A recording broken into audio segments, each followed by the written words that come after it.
Hello guys, good morning, शुभ बिहानी। आज चाहिँ मेरो भान्सामा खसीको मासु पाक्दैछ। म चाहिँ मेरो स्टाइलमा खसीको मासु पकाउँदैछु। सुरुमा चाहिँ प्याज हालेँ। मैले त्यो सुरुको चाहिँ देखाउनै बिर्सिएँ कि, अनि पछि चाहिँ सबै हालिसकेपछि पछि लास्टमा लसुन प्याज हालेँ।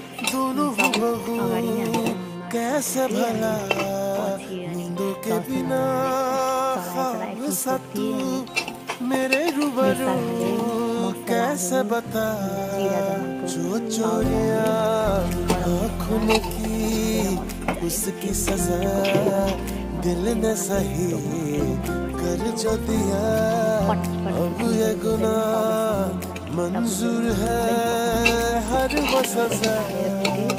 नून मसला हाय रब्बा हाय रब्बा हाय रे रब्बा हाय रब्बा हाय रब्बा हाय रे। धेरै हालिनँ, एउटा मात्र हालेँ। धेरै चाहिँ मलाई नि खासै मन पर्दैन। अनि फेरि मजाले भुटेँ मजाले यति भुटेँ, यस्तो मजाले भुटेँ नि मैले मेरो मासु।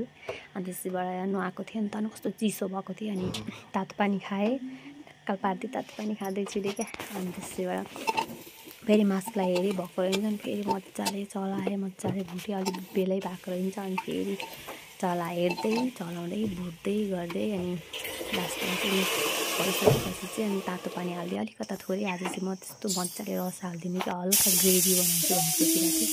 अनि मेरो मासु रेडी भइसक्यो, रेडी भयो, मिठो भयो होला।